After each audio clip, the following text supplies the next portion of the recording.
You know who I can do without? I can do without the people in the video store. Which ones? All of them. This is Massive Late Fee with Mike and Mark.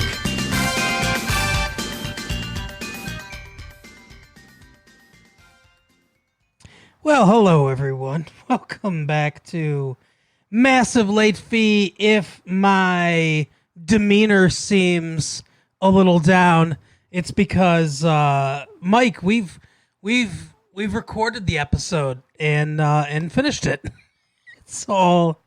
Yes, we did. It's all been recorded and done, and but instead of going home, we're doing it all again. Not for fun, but because it accidentally got deleted. Whoops. Oh, a lot of people will say that we lost gold, but more people will say we never had any gold. So, yeah. So it's we're doing a little mini episode here. We're not going to do a full on, I mean, I think we went, but Mike, correct me if I'm wrong, but I think we went about an hour and a half on that episode. Yeah, it was a pretty long episode, actually. So we're not going to do that. We're going to keep it a little shorter. We're going to relive all the same hilarious bits that we did from the original episode. But first, the IMDb game. Mike, I'll give you yours first. I'm going to guess, though. I want to guess mine real quick. Is mine... Shit, I can't remember the one you did. Off the top of my head, no, I can't remember it. It was... I don't know. I don't remember what it was. That makes two of us. Yeah. But I'll give you yours. So, under violence and gore, someone dies quickly after being run over by a car. No blood. Pet Cemetery. No, although, pretty good guess on that one because that does happen in Pet Sematary. Let's see. Mild sexual references, normally played for comedy, show up in the film. The Hangover. No. Let's see. Two women in pictures are seen in bikinis in the main character's room. 21 Jump Street? No. Although I should do that one at some point because I know you've seen that movie. So this is drugs, alcohol, and smoking. One brief depiction of a teenager using cocaine. Is this Fast Times or Ridgemont High? No. That would be an awesome one to do too, though. Yeah, the cocaine doesn't fit, but the other stuff kind of did.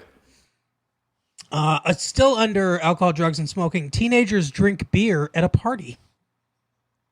Teen Wolf. No. Although I wonder if there is unintentional male nudity in this movie or not. I don't think there is, but I'd have to talk to Matt to... Paging Matt. Right. We have a unexplored penis/ball question. Go to your library and sit on the shitty chairs and tell us. Yeah, let me message him. Maybe I can get him on this call. But continue, please. The F word is used occasionally, and some other minor language. And a little girl of about 7 or 8 years old asks, "What's a fuck ass?" Mrs. Doubtfire? No. I just pictured that little girl asking that question. Frightening and intense scenes. Lengthy shots of a character with a damaged, bleeding eye in one scene that were particularly graphic.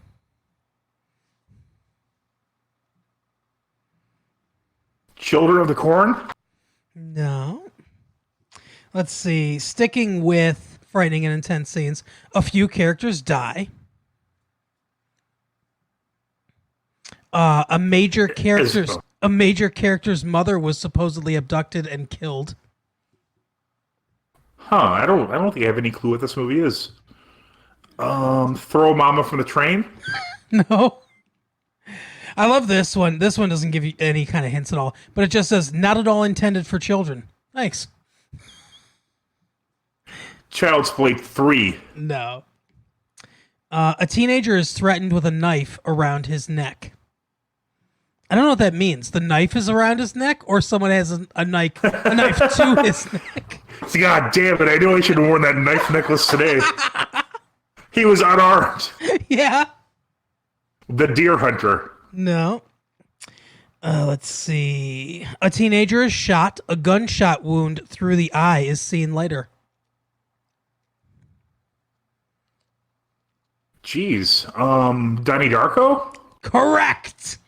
Oh, really? Okay, I did see that a long time ago, but yeah, I wasn't. I'm not very familiar with him.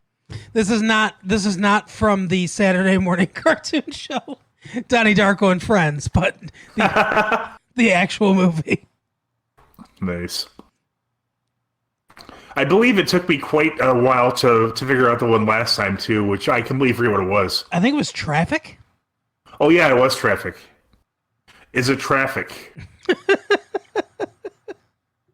You got it. First guess. I messaged Matt. He hasn't replied yet, but if he gets this clue, it will be right up his alley. He might be able to guess it right away. Under sex and nudity, a man is seen peeing on a machine, and you see his penis for a split second. Peeing on a machine.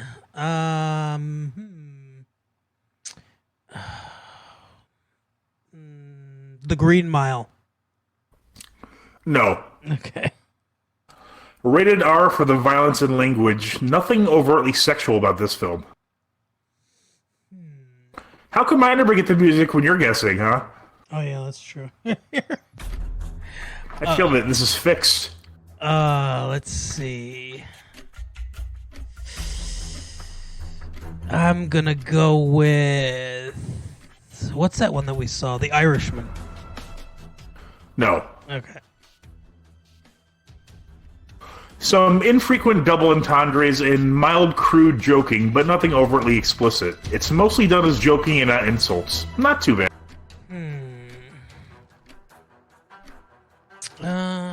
A League of Their Own. No. Alright. A woman is shot in the shoulder. Blood sprays everywhere as she slowly falls to the ground, screaming in pain. RoboCop? No. A man is stabbed with a knife. Very little blood. It is later shown that it was ketchup. The Care Bears movie. No. Well, I actually think I actually had that on DVD like a foot from me. I could have sworn I saw that earlier. Which is weird because I don't think either of my kids were into the Care Bears, and clearly I wasn't. Right. Even though I did dress up as Funshine Bear once for the Clausen 4th of July parade for some reason. Nice. I was forced to. I liked the Care Bears when I was a kid. Yeah, they're alright. Huh, let's see. Sounds like it's one of the Scream movies. No. Okay. During a shootout scene, criminals are shot, and impaled, and crushed. One character has her neck caught in a bear trap. Everyone survives. Holy fuck! Wait a second. A character gets her neck caught in a bear trap and survives? She's good. All right. Though I didn't say it was a she, so. Oh, okay. Nice try.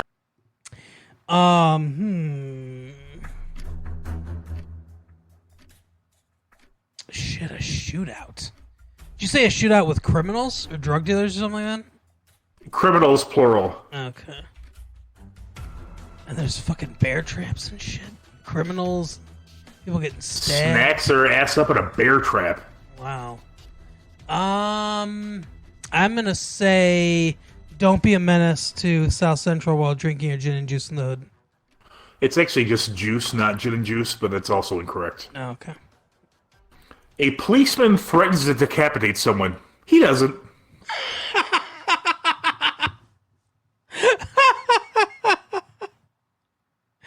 Oh God.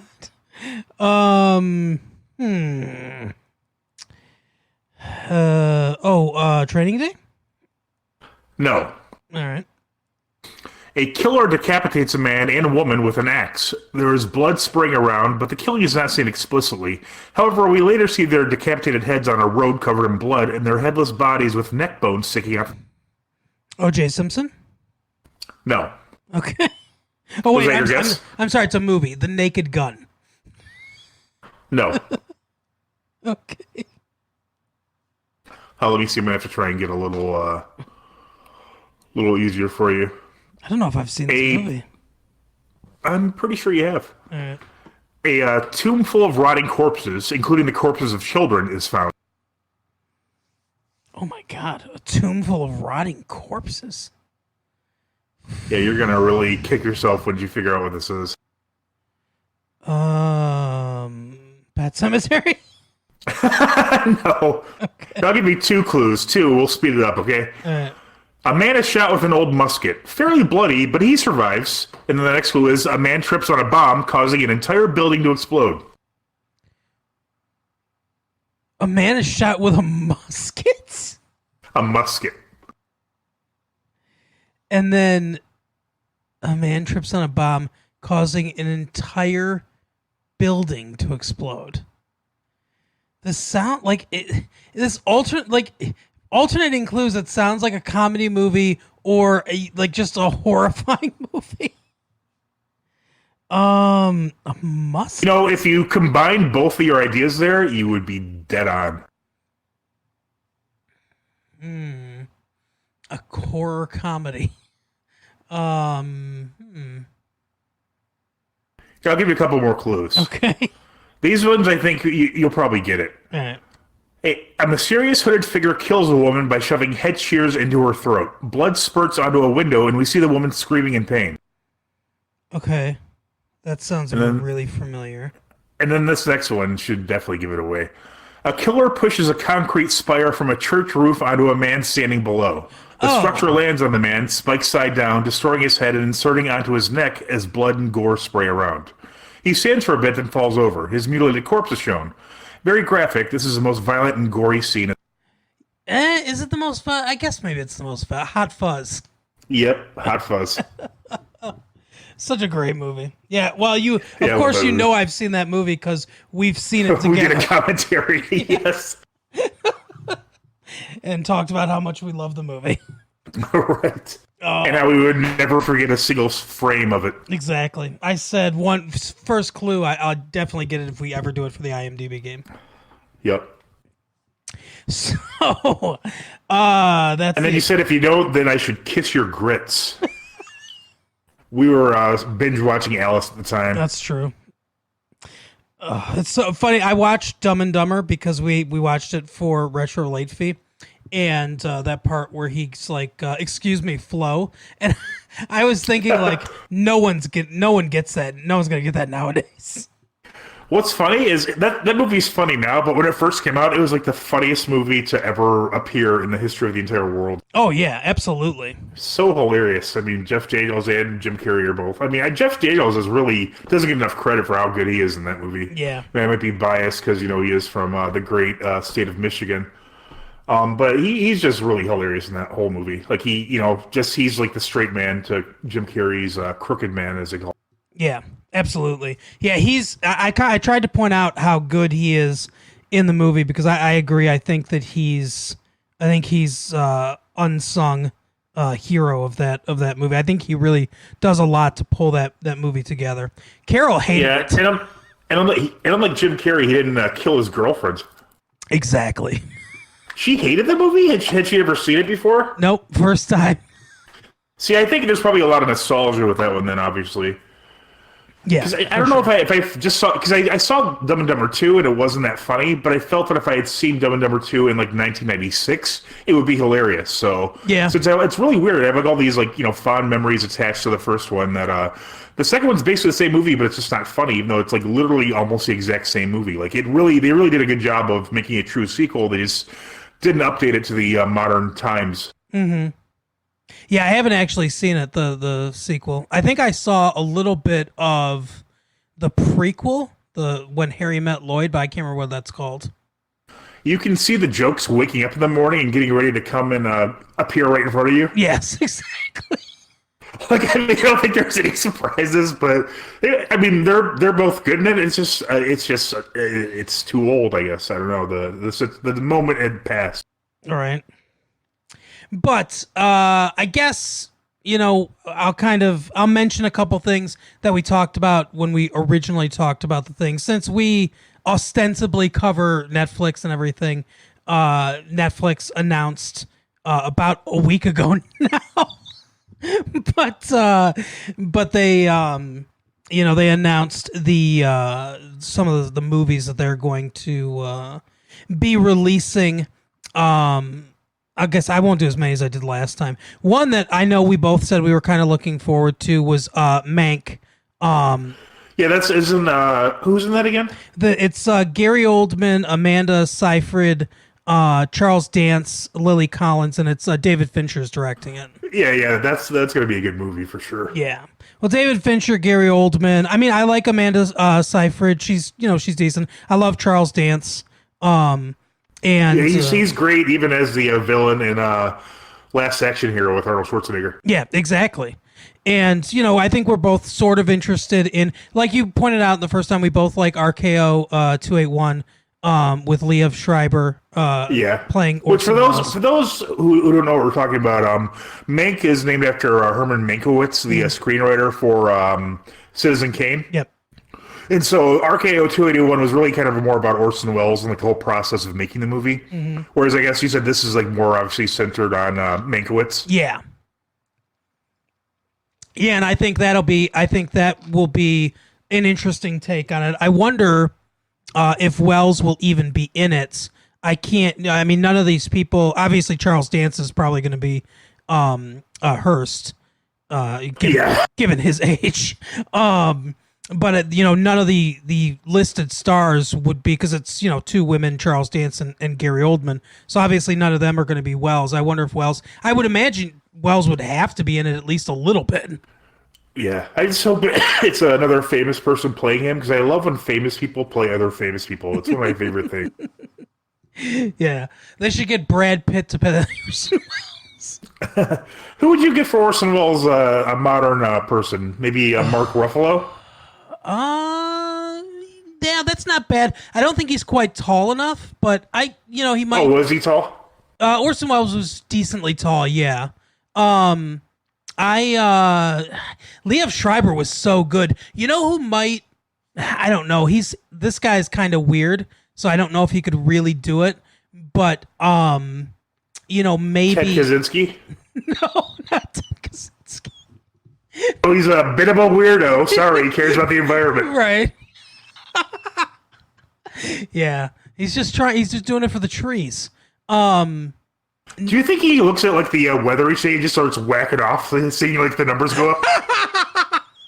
He sees the wildfires in Australia and he's like, see, I told him. What's messed up is he's actually in like this supermax prison in Colorado. Mm-hmm. In the row he's on is called Bombers Row. Mm-hmm. So it's like him and Eric Rudolph, I believe, is on there. Yeah. I think the guy who tried to blow up the World Trade Center the first time is on there as well. Oh, all the heavy hitters. It really is like, and Timothy McVeigh, I think, was there before he was executed. Right. So this legitimately could be like an annoying thing Ted Kaczynski does. Like, 54. Normal's 48. It could be an anomaly, I guess. I mean, it's not like he's not a dick, I mean, he blew people up. I want us now to make a sitcom where it's just Ted Kaczynski annoying people about global warming and the weather. And they get like mocked at it. I was like, I guess you tried to blow up the World Trade Center. That kind of didn't go so well for you, huh? Yeah, Ted Kaczynski is just the most sarcastic dick. He's like, Eric Rudolph, who caught you? Oh, that big fat security guard guy, huh? he foiled your plans? They made a movie about him, Clint Eastwood, I don't know. Ted, you're a bit of a dick. Oh my god. That would be the best. And Ted Kaczynski will be played by Orson Welles. They're going to resurrect him. Oh, God. I think maybe Vincent D'Onofrio, though. Yeah, that's a good choice. To answer your question. Although, obviously, he's too old now. Yeah. I don't know. One of the Hemsworths. Nice. Could they do an American... Actually... They can't do a fucking Norwegian accent. Not even an actual American accent. Like a North Atlantic American accent. What are you up to, Mike? The other one we talked about, or one of the other ones we talked about that we're definitely not going to see is Miss Americana. That's the revealing look at Taylor Swift. Oh yeah, that one sounds really bad. Yeah, David Wasn't Swift there in the movie. Wasn't there one with Jesse Plemons?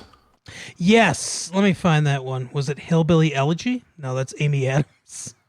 Oh yeah, I can see how you'd be sick too. Remember Da Five Bloods? Oh yeah, actually I could guess what it is now, but I'll be 100% right because I know what the answer is now. Yeah, go ahead. Let me guess. That's some kind of Spike Lee movie. Yeah, you got it. You know. Where the fuck is it? Let's see, I feel like I'm going too far now. Let's see. Let me find Jesse Plemons. I'm trying to remember who else was in it. Oh, here it is. I'm thinking of ending things. That's right. A road trip becomes a twisted mix of palpable tension, psychological frailty, and sheer terror in the latest from Charlie Kaufman, starring Jesse Plemons. That's what it was. Yeah, Charlie Kaufman too. We heaped quite a bit of praise on Charlie Kaufman last time because I mean he's an interesting director. Right? I haven't seen a movie by him that I haven't found interesting, and interesting to me is even better than good. You know, most of the time. Yeah. So if anyone can make a good movie, just follow the Joseph Campbell, hero of 10,000 Faces thing. Yep. And then you can also make Star Wars with that too, so it's not always good. But I mean, like to make an interesting movie, that's a really challenging thing to do. Absolutely. So Charlie Kaufman, if you listen to this, and we know you will, we heaped praise on you. Sorry, I got lost, but short version, we like some of your movies. And we find most of them interesting. Didn't see Schenectady, New York, though. Then again, no one else did. Or Schenectady. I didn't see it because I'm a person. I didn't have 3 hours to see your characters talk about their feelings. Sorry. No, I'm sure it was really good. But no, we really did. Probably. We really did praise you. Speaking of traffic, how you had that last week. Did I say? I think I told you just before that Steven Soderbergh did a movie about divorce, and he had his ex-wife co-star with him. Yeah, that's hilarious. And then I think we also discussed that he's married to Jules Asner now. That's just such a weird, weird thing going on there. Yeah, I think much like Tarantino, he also said he would only do 10 movies, but I think he's finished that 10. I think he stopped directing. Oh, it's possible. What I've seen by him is very interesting. I think he actually started with Sex, Lies, and Videotapes. Yes, that's correct. I didn't see that, but and unfortunately, at least one of the movies was an Ocean's 11 movie, so he wasted a movie there. But Traffic is very good. I really like Traffic. I really wanted to hate it going in because I hate all the celebrities in it. But when I went and actually saw it, I'm like, oh, it's actually a good story. I mean, obviously I hate everybody in the movie, but I mean, it was a good movie. You hate Michael Douglas and how he got cancer from eating out Catherine Zeta-Jones? Well, I just hate him in general. I mean, come on. I like him in Wall Street, I guess. He just bothers me. I don't know why. He just bothers me. You know, one of my favorite things that I've ever done, which I guess is a really egotistical phrase, but I really enjoyed doing this. I used to play board games on a site called Pogo.com. They've got, Oh, you mean the John Wayne Gacy fan club website? Yep, exactly. Cool. No, they got like Battleship, and I never thought about that, but yeah, it's weird. It's called Pogo.com. Yeah, weird. But they've got Battleship, they've got Monopoly and stuff like that. You can play with other people, and they have Risk, and I used to play Risk all the time. So just for fun, there's a chat in the Risk game, so we're playing and everything. And I just decided that the Wall Street 2 was about to come out. And Money Never Sleeps. Exactly. So I started typing in the chat, hey, any of you guys interested in seeing Wall Street 2, Money Never Sleeps? And I wrote out the full name every single time. And people are just they're like, no, didn't really think about it. And then anytime someone would say something, I would relate it to the movie somehow. Where this one guy betrayed an alliance and started attacking someone. And I they were all pissed off at him. And I go, hey, you can't hate him. He's just incredibly ambitious. Just like Shia LaBeouf's character in Wall Street 2, Money Never Sleeps. And like I just kept saying it, and then eventually somebody goes, "What do you do for a living?" And I said, "I'm a publicist for Universal Studios." You can't turn it off. Can you imagine that being a publicist, but you just couldn't turn it off? But yeah, I just like I don't know. I enjoyed that very immensely. Yeah, I have a theory that the less people that get a joke, the funnier the joke is. Yeah. So like if you make a joke that only you are in on, those are some of the funniest jokes ever. Oh, I think Like I do the yeah, I think Mystery Science Theater 3000 completely validates that theory of yours, because so often I'd watch that, and if they, they could say something that would be broadly funny and everything, and I might chuckle at it, but when they made a reference, like an incredibly obscure reference with no context to it at all, that they knew only like 15 people would get or whatever that's watching it. right. But those were the funniest. Yeah, and it's like if you have you can like have a joke with your friend that isn't funny or doesn't even make sense to anybody else, but to you two, it's like you can't even tell the story without like dying laughing. Yeah, exactly. Like there's a couple stories about my friend Matt that I literally cannot get through without just like almost laughing through the entire thing. But it's like it's still funny. I've told these stories, but it's still just equally as funny as like the first time I heard it. Yeah. And it's like, the more popular the show is, like the worse the jokes are generally. Like the Big Bang Theory, not to pick on one of many terrible shows, but I mean, it's like I've watched it and I've heard somebody do this online too. They just removed the laugh track and there's no jokes. There's nothing funny in it. I mean, there's like, oh, I don't know, I'm a big nerd. And it's like, and the laugh track goes off and people laugh at home, but it's just like Pavlovian, it's like they just train you to laugh when the laugh track goes off and think it's funny. Right. And then they try and sell you some dumb, products between the commercials. Exactly. Restasis for your eyes. Right. Telling what we do on the show. I think it's funny how targeted the ads are sometimes. Like when you're like watching something, you're like, who the hell watches this? What group am I being lumped into? Mm-hmm. Like I like to watch the Impractical Jokers on True TV a lot. And like when it's at a certain time at night, like all the commercials, like every single one has this thing called Truvada, which is like I don't know if it prevents you from getting HIV or like I think you take it before you have sex and it's supposed to prevent HIV. Yeah, yeah. But it's every commercial that starts with the Truvada. I'm like, who the hell is watching this? Right. I mean, who is the target? I mean, the commercials, it doesn't explicitly say, but it's obviously, and smartly so, in my opinion. They're actually targeting the groups who are more adversely affected because, due to political correctness for a long time, like it was said that, HIV affects everybody the same. Mm. And that's just not true if you go by, the science of it. So it does actually have the more at-risk groups on the commercial, which, I think is cool. It's nice to see, different types of people that you don't normally see in commercials. Right. But yeah, it's like so it must be like a gay audience, I guess, that they think, is a big fan of it, which, I mean, it's a hilarious show. I don't know who wouldn't watch the show. It's just weird to see them so targeted. Yeah, that is weird. One that I see a lot is, I can't remember what it's called, but Frank Thomas endorses it.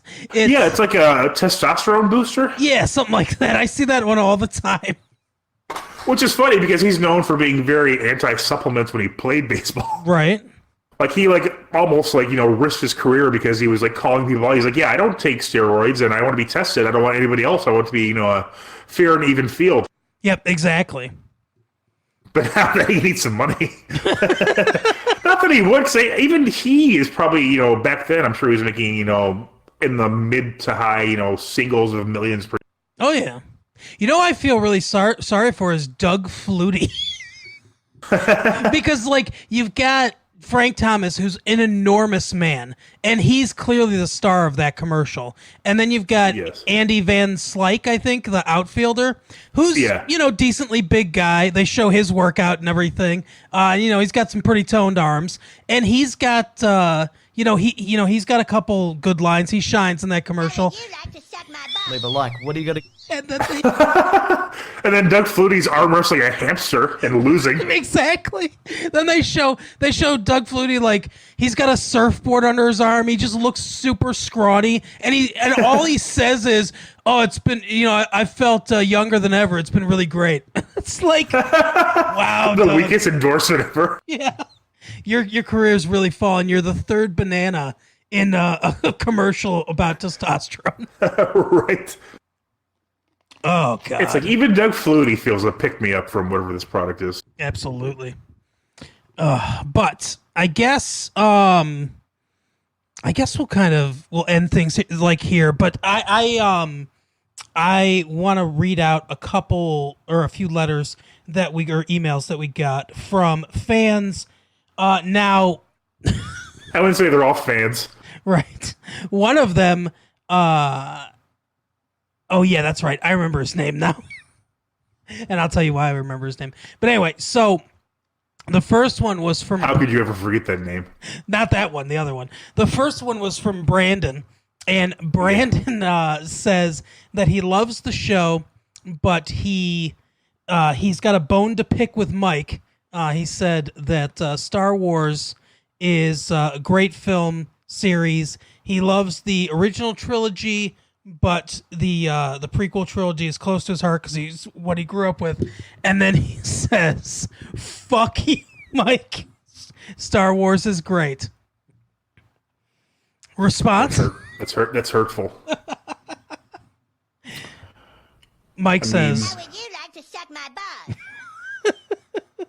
I'm just so hurt I can't even think of anything to say. It's just devastating that some guy who loves Star Wars has such a low opinion of me. maybe tomorrow and the next day you can respond to him a little bit. Pick yourself up and we'll see what happens those days. Tune in to Dumpster Diving and Everybody Lies if you want to hear. I thought you were going to say Everybody Loves Raymond. I'm like, why don't you watch that? Watch Everybody Loves Raymond and see them talk about Brandon. Tuesdays at 8 on CBS. Speaking, that's what we get. But hey, Mike, our jokes kill. Welcome to Nope, wrong one. What the fuck was that? Is there an upcoming pirate themed episode you haven't told me about? Yar, mateys, welcome to Massive Late Fee. Don't be a scallywag like Brandon. Don't be a cheater. A fucking cheater. That's a flash forward or whatever. That's a call forward. A call ahead. Yeah, it's like Outback. It's got call ahead seating. Exactly. That's something that you'll hear tomorrow. I think it's tomorrow. Yeah. Anyway, so second email is from Katie, who says that she loves the show and everything. Thank you, Katie. And she says that her favorite episode was the series of episodes that we did about Kevin Smith movies, and are we going to feature another director in a series like that again? Yeah, we've thought about this. We have various ideas. We think about, like, we've talked about like a Quentin Tarantino one, for example. Yep. Or even like something like The Kids in the Hall. I mean, that would be worth talking about. You can definitely go into the different careers they had afterwards too. Mm-hmm. Speaking of the Kids in the Hall, do you follow any of them on Twitter? I don't think I follow any of them. I'm not sure. I don't think so. I think I follow all of them, and they have like a Kids in the Hall account too. Dave Foley was actually asking the other day, like, what people would want to see them do next. It'd be cool if they did like another like sketch, series or something like that. I'm sure it'd still be really hilarious. Absolutely, I'd love to see it. I mean, I know Mark's probably finally making some decent money with that super. Is he the star of that Superstore show? No, but he's a it's kind of an ensemble show. And he's a big part of it. I would say he's definitely, one of the main four. Sure, so he's probably making some decent money. Like one of the last people as the networks start to fizzle out and in place of the streaming services. Exactly, yeah. But yeah, I'm sure he's making some good money there. Yeah, and all of them deserve it. They're five of the funniest people you've ever seen on screen. Absolutely. Yeah, we've talked about that. We've talked about like instead of doing a dumpster diving, like doing like a positive like one, like again something we really like that we think doesn't get enough. Yeah, and that might be. See, I don't know if we should let's say we did like Fincher movies or something like that. I guess that's probably more for the regular show, and then like pointing out Because for dumpster diving, we can definitely do positive ones. We can, go into movies that like were kind of overlooked or whatever that we think are, our quality, but not a lot of people know about them. So, we can definitely mix it up with dumpster diving that way. Yeah. Yeah, we're open to suggestions. We've talked about this on the last one and it got erased, but I was saying that I would be perfectly fine if we turned the mics on and you and I just started talking about movies and stuff and then turn it off and that was it. I know we kind of have an agenda, we do have segments, sort of, not really so much anymore. Yeah. But it's weird. We're always kind of tinkering with the format, trying to find like the best way to get our opinions and shitty takes on things across, right? Because we want to infest the world with it. Like every good podcast, our podcast really isn't about what it's supposed to be about, which is us watching Netflix or other streaming services. Yeah, it's really just like an excuse for us to talk. I don't know why we could just text or whatever, but this is just how we decided to do it, I suppose. Yeah, this is how people communicate now in 2020. We only communicate with each other through podcasts. Yeah, we could have just had this discussion off the air and not released an episode this week, but but we decided that everything in our lives has to be content. Every once in a while, we'll start talking, and someone will be like, for the show. Right. Yeah, we'll just select like, oh, how was your week? Well, the other, oh, no. Record that. We've done that quite a few times, actually. Especially Mark will start telling a hilarious story, and no, we got to capture this one. Right. And then the last letter is from Mike, no relation to Mike. And he says that, he loves the show. Everyone said they love the show, so thank you for saying that. And that, he said what happened to keeping current with Mike. He liked that segment of us gossiping about, or, talking about celebrity gossip and kind of taking it down a peg. There are a lot of letters that we've got. And again, that's something, I was just gonna say I'll read some more next week, but there are a lot of letters that we got that when we as the Brits would say, take the piss out of something. That's mostly what the show is, I think, at this point. Yeah. But yeah, I would say that's a segment that we might maybe do. Drop in. Yeah, I enjoyed that one. It was kind of neat to keep up, with current events and just how weird everything is. When you stop following pop culture, it's I don't know who any of these. Right, exactly. Yeah, I don't. It's probably something we won't do every week, but we'll probably bring it back here and there. I would think. Yeah, or maybe we could just record it separate, at the beginning, and then put out yet another thing. I don't know. We'll figure it out. Yeah, we could. We could put it out Sunday. Yeah, or maybe we could really. We'll figure it out. Yeah, there's tons of ideas that we have for the new year. But yeah, that is the show. I can't have my headlines stale by Sunday. They gotta be fresh. Exactly. Oh, I guess I should bring up. I watched at least a bit of the Golden Globes. It wasn't something that we were able to talk about when we recorded this the first time because we recorded it a day before the Golden Globes. On Saturday. Yeah. Yeah, I actually watched quite a bit of that. Did you? Believe it or not. I did, yeah. I love Ricky Gervais. Yeah, I like Ricky. That's mostly why I watched it. Yeah, and I like when he hosts the Golden Globes because I like how he just eviscerates celebrities and really it's not just good-natured ribbing. He really cuts to the core. How he ended the monologue where he's like, look, none of you people know anything about the real world. None of you are that important. Don't use this for your political your political messages or whatever. Come up, thank your agent, thank your God, and sit down. Right. It was hilarious. Yeah, that was really funny, and I was surprised Joe Pesci didn't win for the Irishman. Mm-hmm. Yeah, me too. Who was it? I can't remember the guy from. I don't know. So wasn't it that Taron Egerton guy who won that award? No, he can't be sporty. He was the lead actor, which I don't get. But and then the best film was 1917, which I'm happy to hear because I want to go see it when it comes out. I think it's next week or in a couple of weeks. Yeah. I haven't seen it yet, but I do want to see that one as well. I think What I also didn't think deserved winning was Once Upon a Time in Hollywood, because it's an okay movie. It's not bad. It's just like it's kind of pointless for the most of it. Yeah, Once Upon a Time in Hollywood's one of those where it's like He's really trying too hard, I feel. Yeah, and it's like I thought it was decent, but I mean, here's the thing. So I haven't seen Knives Out yet. That's one that I really want to see.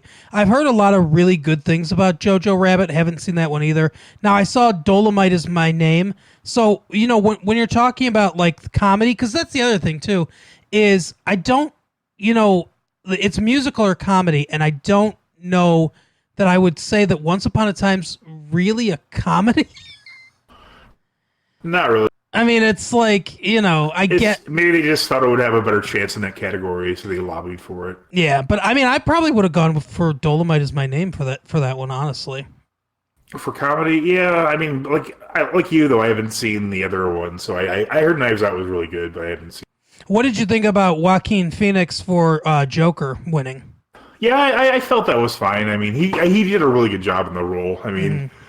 He played a really great kind of unhinged person. I mean, people I know were complaining about like his speech, but I mean, have you never heard of Joaquin Phoenix before? I mean, come on, that's mild for some of the stuff he's done. Oh, absolutely. Yeah, Brad Pitt won for Once Upon a Time in Hollywood. That's right. Yeah, over Joe Pesci, which I agree. I think. I do like that he acknowledged and thanked all the other actors, though. That was kind of cool. I don't really watch these. I don't know if that's a common occurrence on these, but, everybody was very respectful to, Martin Scorsese and, the cast of The Irishman, who were, obviously the older gentlemen in the... Yeah. Yeah, absolutely. But, no, it was a decent ceremony. Like I said, I like all of... I think this is Ricky Gervais's 5th time, I believe, hosting. Yeah, it was the 5th, and he claims final time. Yeah, and I until they throw a bunch of more money at him, and I've enjoyed every single time he's hosted because it's gotten progressively more and more personal and mean. What was your favorite? What was your favorite joke of the night? Was it the one you were mentioning earlier? Yeah, probably. I think that's probably my favorite one. My favorite, and I'm sure I'm going to butcher this, is he goes, yeah, I don't understand how Martin Scorsese calls these superhero movies theme park movies. I mean, he's never been to a theme park. Look how tall he is. Yeah, exactly. Because he's a very small person. And they cut to Martin Scorsese, and he's just kind of like, he just kind of shrugs and nods. It's like, yeah, I can't get on rides. I like the Jeffrey Epstein one too, where he's like, what? He's your I don't care if he's your friend. Oh yeah, because they were like booing. Like, how could who boos a pedophile? Yeah, he basically said something like that. The popular meme where Jeffrey Epstein didn't kill himself, and right. Yeah, there were some boos. And he was like, "Yeah, I don't care. I know he's your friend. I don't care." Right. Yeah, but yeah, that's like I said, I don't really watch it. It was kind of okay. I don't think I'll watch the Oscars because I hear they're like even longer and boringer. But, yeah. I don't know. I like to record them, and then that way I can just fast forward to whatever I want to see. Yeah, I'm fine just looking at like the newspaper the next day to see, And newspaper, what's that? Newspaper's website. Yeah, I see the newspaper's web. Oh, but yeah, all right. That's our show. Tell some friends, write us some letters, emails. Fuck Brandon. Yeah, fuck Brandon. I hope what happens to you, Brandon, is what happened to Brandon in The Wire. Look it up, you ignoramus. I'm sorry, there's no lightsabers, though. hey, does your lightsaber flashlight make a swooshing sound whenever you penetrate it, Brandon? Just curious. Maybe he's into S&M, or it says you're not a Jedi yet every time he goes in. Or he just starts crying, going, I'm leaking metachlorines! All right. Well, we will see you next time. Bye. See you next time.